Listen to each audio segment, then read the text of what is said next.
Hey guys, welcome to a fresh video here on the Blue Abroad YouTube channel. Now this one is a fascinating experience that you're about to have because it was a fascinating experience that I have. So just to be totally transparent, the initial contention and the initial theme of this video was going to be, grade the trade. So we've done Adam Chera, we've done Adam Saad, and that's what this video was going to be. And it was going to be about the Mitch McGovern trade back in 2018. And so I was doing my research yesterday and going through, and it ended up becoming so much more than just grade the trade. Now, we will grade the trade. You are more than welcome to grade the trade at the end of the video, and that will be part of what this video is. But there's something that I really realized once I put all of this evidence together, once I put all of this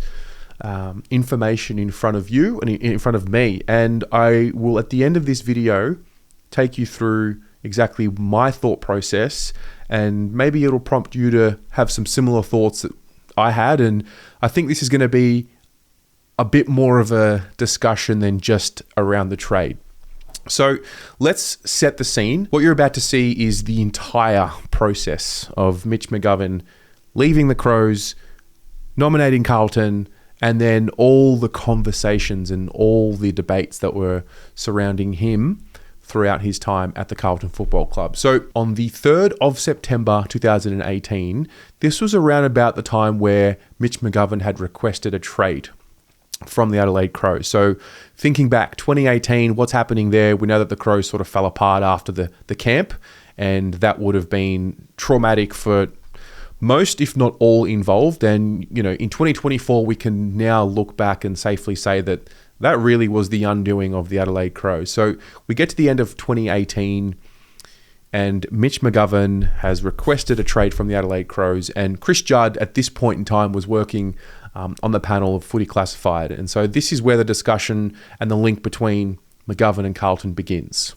Mitch McGovern, Juddy, he's got 2 years left of a contract but continues to be linked to Carlton. Can you confirm your interest in McGovern? I'm just not going to confirm it or deny it, but he's a really good player, and obviously we're exploring. The season's over. He's no longer playing. I'm aware of that. I'm just not interested in putting any extra pressure on these players. I think a pick for McGovern, he gets to Carlton, a pick somewhere around the 15 range would be ideal. I think a great fit for both teams. So as you can see there, playing a pretty straight bat, pretty respectful there, not wanting to comment too much, Juddy, given his role at the Carlton Football Club was taking place at that time. And then we get to the 27th of September 2018, and this is when we know McGovern has actually nominated Carlton as his preferred destination, and we have a really clear indication as to why he chose Carlton, thanks to his manager, Colin Young. Finally, the wait is over. Mitch McGovern has nominated Carlton as his club of choice. The 23-year-old's manager confirmed the news this morning, but denies his client is joining the Wooden Spooners for more money. If he was going to leave for money, he would have got an extra $1 million to go to Fremantle last year, so that's just rubbish. Instead, he maintains it's all about a fresh start. First of all, he loves an assistant coach there by the name of David Teague, who he had at the Crows. The Carlton list, it's a very young list, and he believes he can grow with those big forwards down there. And he implied the pre-season camp on the Gold Coast played a part in his decision to leave. There was a couple little things he didn't agree with, but as I said, it's probably something that he should talk about, not me. Yep. But there was a lot of reasons, and that would probably be a little bit about that. So that's about as honest and as clear as you can get at that time, I think. And Colin Young is a pretty straight shooter. Every time I see any interview with him, he's pretty much down the line and sort of says it how it is within reason. So then we get to the 3rd of October 2018, and now Kane Cornes has now started asking a number of questions. You're going to see a lot of Kane Cornes throughout this process. And he asks the question around losing, Adelaide losing Mitch McGovern, who, keep in mind, he had signed a contract extension just over 12 months prior to leaving Adelaide. And so there's the clear distinction of, well, hang on a minute, you've committed to the club long term. At this point in time, the Adelaide camp, full details hadn't been revealed. So there was still a bit of speculation, but Cornes has this to say. Are you disappointed that only 12 months ago or just over he signed a 3-year contract extension? Oh, look, I've got a really good relationship with Mitch. So, yeah, obviously we're really disappointed when players had that conversation and are looking to leave, certainly within 12 months. But obviously he's got his reasons and, he's expressed them. And look, at the end of the day, I think I've been around long enough. Nothing surprises me these days. So I think you just have to have an open mind. And look, we really rate Mitch. He's a key position player that can play both ends. And we actually think he's only just starting to get to where he needs to get to. His brother, I think the age of 23 is really when he took off his career. So we've kind of lined up with each other, and he's got a lot of upside for the next 8 to 10 years. Then on the 10th of October, the trade is confirmed. McGovern joins Carlton.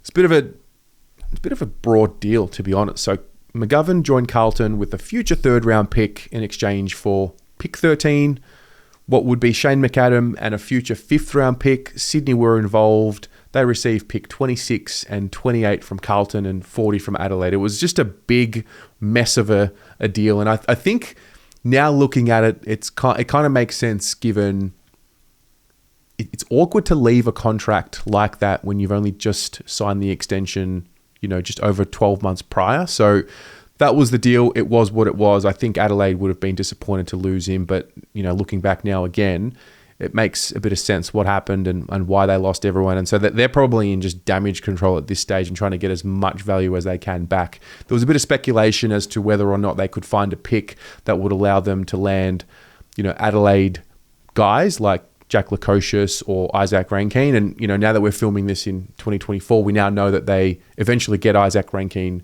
to the club. So all is well. So on the 10th of October, Steve Silvani is asked directly, did they pay overs? Did Carlton pay overs for Mitch McGovern? Did you pay overs for Mitch McGovern? I don't know. What do you think? No. Carlton fans want to hear from you, Stephen. I don't know. I guess we'll see how he performs in the next 12, 24 months. That'll tell the story. Did you always know, Sauce, that you were going to have to give up the 2 picks in the 20s to get the deal across the line? Yeah, look, we thought that those 2 picks were going to have to be part of the deal. So, yeah, that was always part of our planning. So 5 days later, 15th of October 2018, Steve Silvani further details exactly what McGovern will bring to Carlton and a bit more information around the deal. But look, I think both clubs have come out with good results. I mean, obviously, Adelaide get pick 13 and Shane McAdam, and we end up with Mitch McGovern, and we're thrilled to have him on board. So talk us through, for Carlton supporters listening, Sauce, what you think Mitch McGovern brings to your football club for next year and beyond. Well, I think he's a player that's really hard to match up on. I just think with Mitch and Charlie up forward and also Harry Mackay, our forward line looks fairly potent for the future. But Mitch can also play down back, so he gives you that flexibility. And really also Charlie, he's a player that's got enormous endurance, so he can also go through the midfield. So, and obviously Harry can go into the ruck, so it just gives us some versatility up forward, but also around the ground. Now, I remember him coming. I remember 2018, a 2-win season for Carlton. I was actually living in Tel Aviv at the time. That was the first year of Blue Abroad actually starting. And I remember thinking, wow, we get a guy who's played for a solid club. Adelaide were performing really well in the 3, 4, 5 years before that. He just missed out on the grand final due to injury from memory. I thought, this is perfect. Harry Mackay, Charlie Curnow, you got a guy that's a little bit more experienced in the league who's ready to start peaking. And I thought this is exactly what the young forwards would need. And I was really excited by the prospect of him. And I think, as a Carlton fan, you win 2 games, you get a big name through the door. The Dylan Shiel, that 2018 off-season was the year where it's like, are we getting Dylan Shiel? Are we not? And it was the year where we started splashing some cash on some big fish or some big fishes. And so, we miss out on Dylan Shiel, thankfully. There was, strong rumours that he was going to come to the club. And so we end up getting Mitch McGovern. And yeah, like I said, there was an excitement that we were going to get some experience through the door after, the 2015 draftees had now been, at the Carlton Football Club for quite a few years, and they'd done a few pre-seasons. So on the 19th of November 2018, we get one of the first few updates around Mitch and around his body issues and just fitness issues. Now, keep in mind, he hurts himself in this pre-season. Well, in actual fact, he has ankle surgery in this pre-season. Yeah, we actually just nailed it. Injury interrupted season pretty much 2 seasons. To stay out in the park all 23 games is my aim, and also just to help the young boys. Like I said, we've got a lot of young talent, especially in the tall forward department. So anything I can do to help them during the year is probably my main goals. In the forward line is where I'm most comfortable, whether that is centre forward or full forward, or even playing as a smaller forward under the big boys' feet. It doesn't really faze me too much. With the new starting positions, can have a bit of an impact on different players. So hopefully I'll find myself there in some parts of the game, but I'm more than comfortable to find myself higher up the ground and watch Charlie and H dominate. Should also add to that, he had a non-displaced fracture in his back in the final preseason session before 2019. So that hurts as well, on top of the ankle issues and surgery that he had. So 2019 rolls along. He plays 16 games. He was serviceable. Below expectation. There was a lot of expectation on Mitch to play well, given his experience. And I mean, looking back now, we know he was nowhere near his best. And if you remember 2019, we get to round 16. We play the Melbourne Football Club. He has 5 disposals. Just at this stage, there was the frustration, I think, was building. So, you know, we've lost a coach. We've brought in David Teague at the end as caretaker.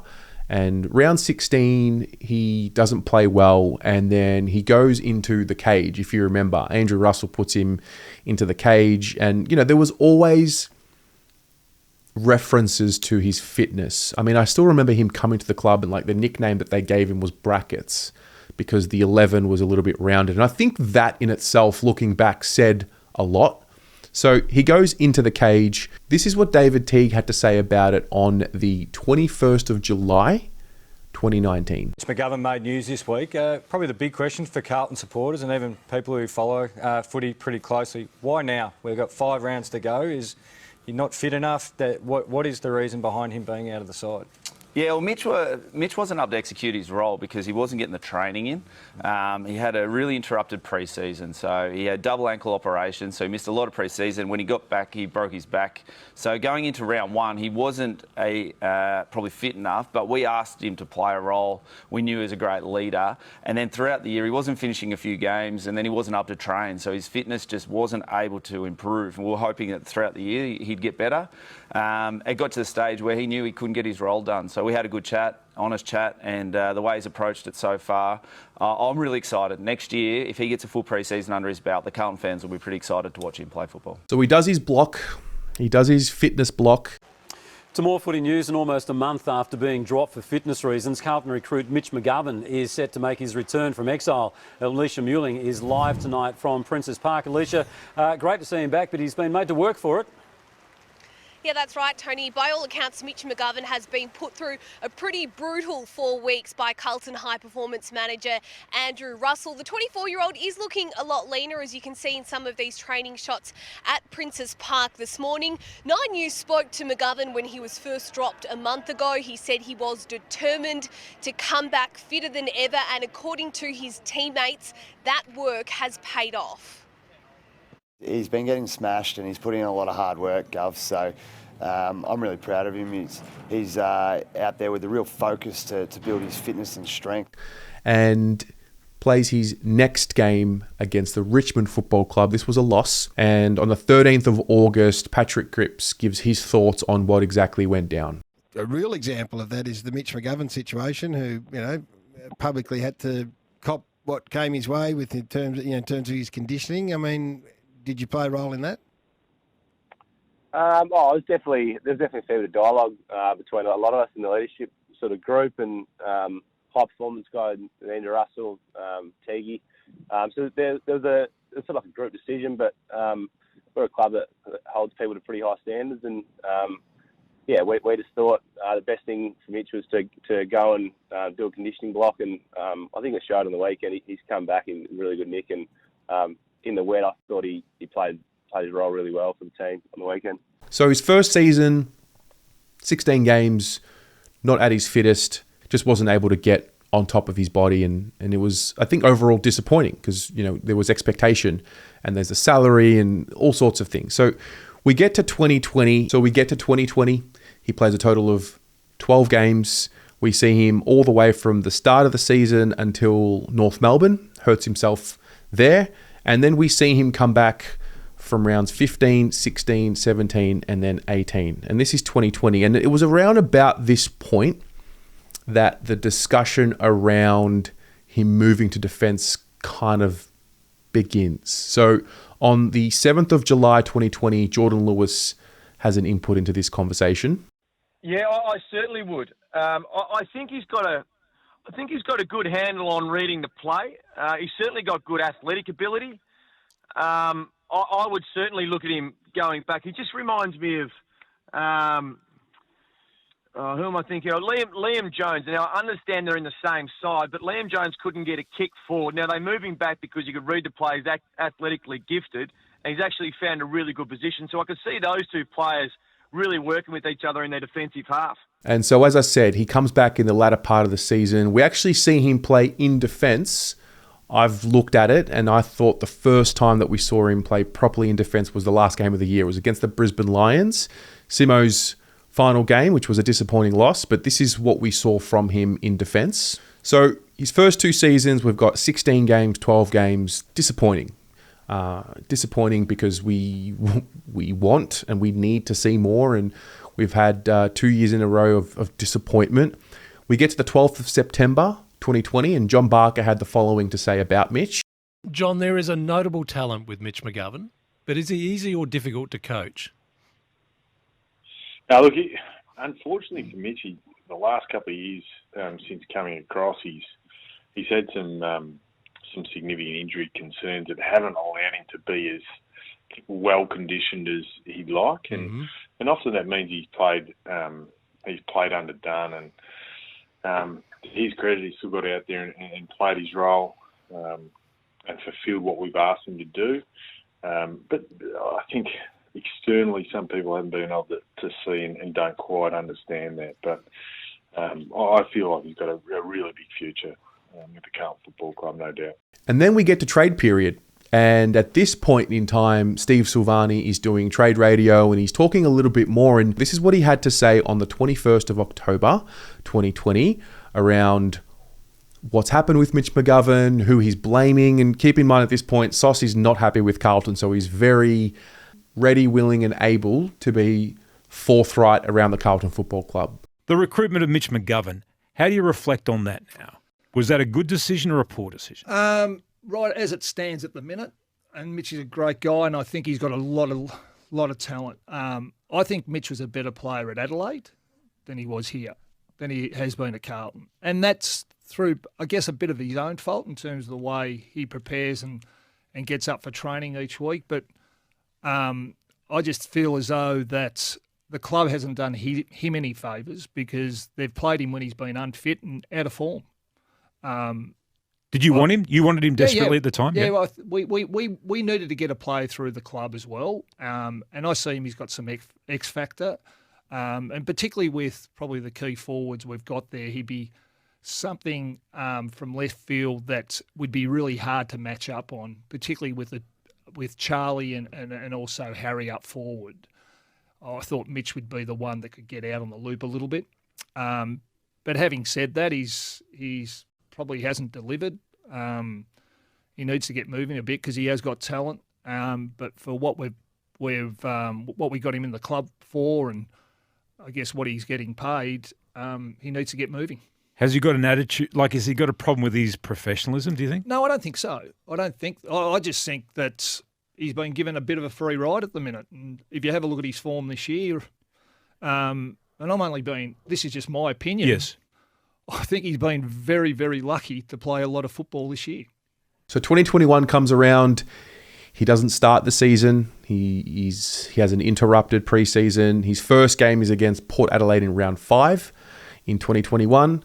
He plays in round 6 and plays in round 7. And if you recall, in round 7, he does a pretty serious hamstring on the chase down effort, and it really just ruins his year. He comes back for round 22 and 23, but obviously at that point it's just been another horror year. So 5 games in 2021, and so there's just a third year in a row with disappointment and frustration around his body breaking down and just not being able to withstand the rigors. And at this point, we're struggling as a club. We're disappointed. We've lost coaches. We're losing games. 2021 was a awful year as well. Then we get to 2022. So on the 31st of January 2022, the criticism and the scrutiny ramps up. So Kane Cornes has the following to say. How many chances are you going to give him? I just get frustrated by players like that after 6-7 years continually present out of shape and don't appear to be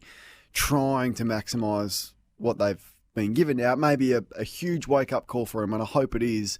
Jones isn't there, so the move behind the ball is obvious. Curnow is fit now, and we're hearing tearing up the track, as dangerous as that is in January and February. I think it is a good move, and it'll be the last opportunity that he's got to make something out of a career that had so much promise. I watched him at Adelaide, and he covered the ground as good as any forward in the league, sat on people's heads, kicked match-winning goals as a part of a really damaging forward line, and then signed a big deal and have hardly heard from him since. So I think he can make it, but it's all on him. It's not on Michael Voss, it's not on Carlton, it's not on Andrew Russell to get him fit. It is with him now to make the most of any career that he's left at the moment. So it's a good move, but it'll come down to essentially how much he wants it.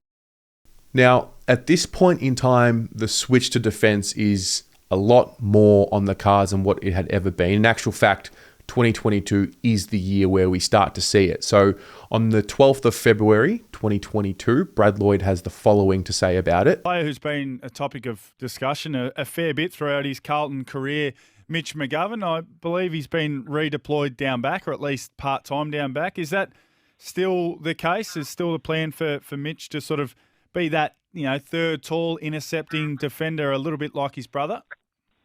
Yeah, he has been. Yeah, he's been playing down back. Yeah, he's spot on that third tall. The other thing with Mitch, he's such a good decision maker and ball in hand. He's a really good ball user, so he's really smart back there. So yeah, I really like what I've seen so far. Having a look down back, and yeah, he's done the pre-season there. So yeah, looking forward to seeing what he can do. But yeah, he's had a really good pre-season. He looks fit and he's moving well. So yeah, he showed a bit down there. So we've been through those first 3 seasons at Carlton. He's coming off a 2021 campaign where he plays 5 games. He plays 7 games in 2022. It's tough. Plays the first 2 against Richmond and the Western Bulldogs, and he looked good. I thought he looked solid in those first 2 games, and I think we all got a bit more excited around this new role and, finding a way for it to click and to rejuvenate Mitch. Unfortunately, gets injured again, and then we don't see him until the final 5 games of 2022. Now, all of you will not forget the capitulation of 2022. So comes back for the Giants game, which was actually a win, and then he plays the final 4 games against the Crows, the Lions, the D's, and then Collingwood, and those are all losses, and we all know how 2022 ends. Now, before the end of the season, there was, again, more inklings as to the status of him. So on the 5th of May 2022, Sam McClure and Ross Lyon have a bit of a debate and a discussion around Mitch's preparation. And, I'm going to show you a graph here of, at that point in time, how many games he had played. Now, at that point in time, he had played 35 of a possible 68 games, which is just tough. It's a tough one to swallow. So Sam McClure says there's 2 schools of thought here. Either Mitch's body continues to let him down because it's genetic and he's unlucky, or he doesn't prepare well enough, combined with Carlton not preparing him well enough. That's interesting because only years prior to that, or a year prior to that, Steve Silvani had some words to say about Carlton giving him the best chance. Now, Ross Lyon says, like the boy who cried wolf, isn't he? Because he hasn't been a good preparer. We're now alluding to his preparation.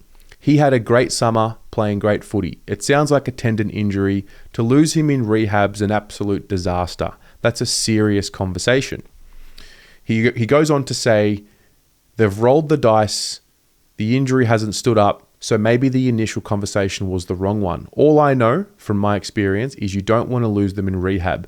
You pay elite people in a game you can handle, but you're supposed to control that. So we know that Ross Lyon has a relationship with Steve Silvani. We know that Sam McClure has a relationship with Steve Silvani. And so the Andrew Russell talk really ramps up then as well. And, 2024, we now know that Russell's no longer at the club at the end of this season. So I thought those comments were really interesting. And again, this is now, 3-4 seasons of continual scrutiny. So then we get to July 30th, 2022, and David King sees it in a different way. And McGovern, I showed him last night, a guy at 191 centimetres with his aerial capabilities and his speed, add to that his football intelligence, and I think you've got to judge this guy a bit different to the average player. He's a wild card the Blues can enjoy for a long time across half-back. He can take you to the promised land. This guy across half-back changes everything for me. I know you're looking at me funny, but if he can settle and play consistent football for the last 4 weeks of the year, then enter a final series, this is a Jeremy Howe type player. He's as good with the ball coming in as he is with it going out. Good kick. He's a beautiful kick. He's better than a good kick. So 4 seasons, it just doesn't work out. We just continue to struggle to find a way for it to work. And, at this point, Vossi's coaching. It's his first year. We haven't been able to get it to work. And then we enter that final year of his contract in 2023. McGovern has spoken openly about his chat with Voss and moving to defence and his philosophy. And, for all the frustration that came before 2023, you look back now and, there's a conversation to be had around scrutiny and AFL players and fame in general, but we'll get to that shortly. So 2023, it happens. Finally, we get to see a fit Mitch McGovern after so many pre-seasons. And I remember doing preview after preview saying, if he can just get fit, he's a real point of difference and he can be the difference between Carlton going from a good team to a great team, etc. And so 2023 plays really well, strong outing against the Richmond Football Club. He plays 22 games. It's remarkable. After playing 7 games the year prior and 5 games the year prior to that, he figures it out. Now, I don't know exactly what he did that was different. Was it just experience? Did he change his diet? Did he change his habits? That might be a conversation for Mitch to reveal when Mitch is ready to, but we finally see the best of Mitch McGovern, or something resembling the best of Mitch McGovern in 2023. We see him kick the goal against Collingwood, which was a good one, and, overall a tick. And it was a bit of a relief. Now, there was speculation around him being available towards the back end of 2023. And I always talk about long-term contracts and, giving 5-year deals to players. And I think Mitch falls into this because depending on the way you look at it, he really got his shit together. Was he just unlucky the previous 4 seasons, or was the preparation a part of the factor? I don't know what the apportion of blame is to be putting on Mitch, Russell and the program and the club's management and the pressures of playing him and the coaches, the whole lot. So it's tough. But the reality is we get to 2023 and it works out.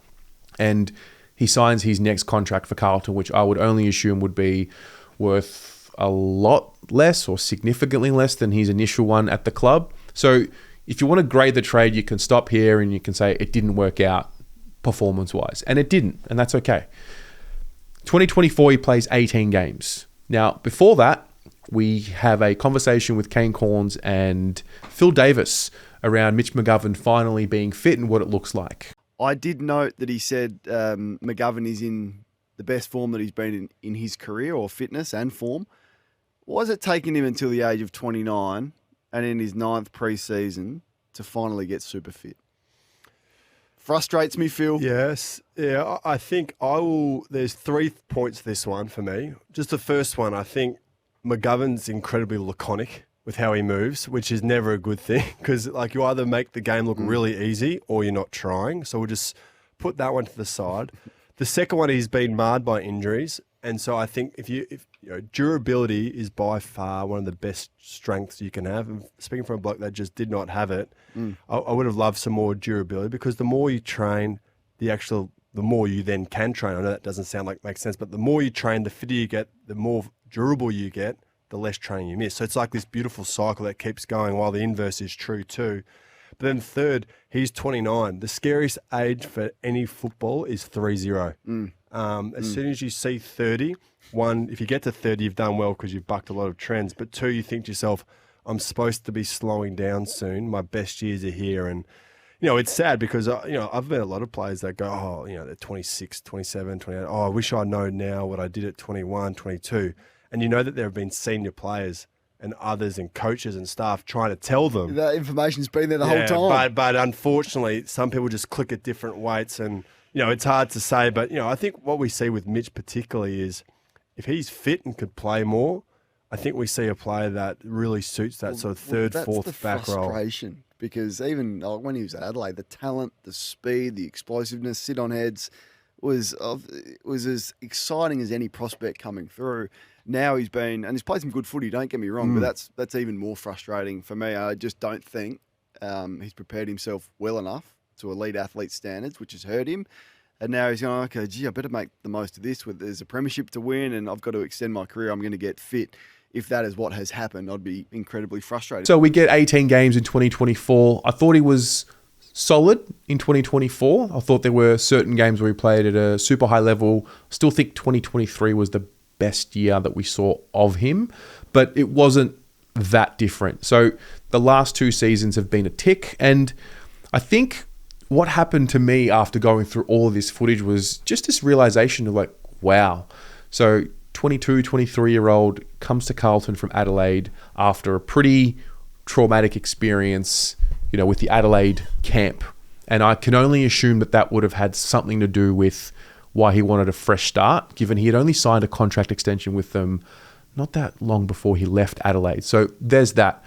And, you come to Carlton, you are expected to be a really good player, not just a job doer, but you're expected to be a really good player. You're expected to be a leader. You're expected to help with the development of Charlie Curnow and Harry Mackay. And you're coming to a club like ours with a fan base like ours who are super passionate, who have just come off a 2-win season. And 2019 was supposed to be the beginning of the rise. Now, I don't think there were expectations per se of finals, but we sack a coach halfway through the year. It's a fucking disaster.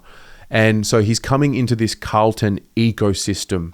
And, the thing that came to mind for me was around, AFL players. Mitch is one that's copped a lot of criticism. And if it's performance-based, I do think it's fair and reasonable. But at the same time, the human element comes to me as well, because should you be just told to get on with it because you get paid 700, 800, I don't know what his actual contract was, but I know it was significant. It was a significant amount of money. He made millions of dollars over a period of, 5 to 6 years. Does that just exempt you from harsh criticism? And I think looking back now and seeing him come out the other end, and I think a lot of what he copped when it comes to criticism would have broken a lot of people, combined with the fact that he was already traumatized from what happened with Adelaide at the camp, potentially. And, the concept of fame, Mitch is famous in maybe Melbourne or in Carlton circles, so obviously not in the context of the world. But when it comes to attention and, fame, I think it makes you more vulnerable than less. Now, outside looking in, a lot of the regular people in this society would look at a footballer and say, oh, well, you get to play football for a living and you're in a privileged position. And he is, and they are. But they're still human beings. So there's a balancing act. And I reflect on my criticisms of Mitch as well. And I felt this real frustration. And I haven't had as much sympathy for those in privileged positions not doing their job. And I just don't have patience for it, particularly when you're looking at a world that is tough. It's tough to live in. So when you're getting paid at a really high rate to do something so epic, like play football, which everyone would love to do, I don't have as much patience for it. But at the same time, just because he gets paid X amount of money that doesn't make him immune from the criticism and you know, having his feelings attacked. And, you know, we're talking about not just 1 year of scrutiny, we're talking about 4 years of scrutiny. Now, Mitch plays a role in this with his preparation, and I think only Mitch can be honest with himself and maybe with the footy public, maybe in good time, around what changed. How much of it was around his preparation? What was his diet like? What was his recovery like? His sleeping habits, his drinking habits? I don't know. I have absolutely no idea. But I'm gonna take a stab here and say that something happened in that 2023 preseason that kind of got him locking in, because at the end of the day, he was out of contract. And sometimes when you're out of contract, in actual fact, more times than not, when any athlete's out of contract and you get that contract year coming up, you tend to see a better performance. So, and that's because you've got to earn your keep for the next 2, 3, 4 years, depending on what kind of deal you get. So there is that. I do have a greater level of empathy and sympathy for him.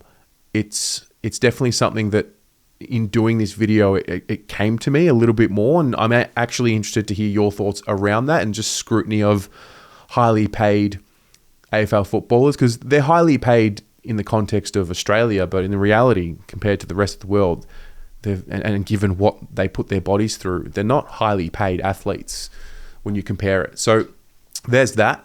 And then, you know, having seen Mitch at the club for so long now, like, this guy gives a lot back to the club. I mean, if you talk to the cheer squad, he is regularly attending banner night, doing all the extras. He is a really important figure in the locker room.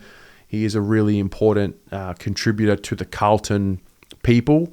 He does definitely give back. You know, he's a family man as well. And I'm hoping that 2023 was the line in the sand, and, you know, we still have, hopefully, you know, 3, 4 more good to great seasons, because I do believe he has ability to play at an all-Australian level. I also want to pose the question, are we done seeing him as a forward? Is that it? Because I still think there's something there. He was brought to the club as a forward for a reason. Maybe the philosophy is different now and we won't ever see him as a forward. But with all this talk around Brodie Kemp swinging forward, I actually think Mitch McGovern would be a better forward, and it would allow Kemp to just be Kemp. Because right now, Kemp's like baby McGovern in his role. So I'm curious around that. So there's, I guess, 3 questions here. Number 1, I mean, grade the trade. You can if you want. You don't have to if you want. Number 2, what do you think after seeing all of what you've just seen? What comes to mind, and what do you feel, what do you think around the scrutiny that Mitch received and the scrutiny that players in general receive? And, you know, is it fair and reasonable to put that much pressure on someone who's getting paid that much? Does money exempt you from having empathy from the public? And I guess number 3, what does 2025 and onwards look like for Mitch McGovern at the Carlton Football Club? Hope you enjoyed this. It was a long one. It was a deep dive. If you did enjoy it, please share it. That would be great. I'll chat to you soon. In actual fact, I'll chat to you in the comments. Go Blues.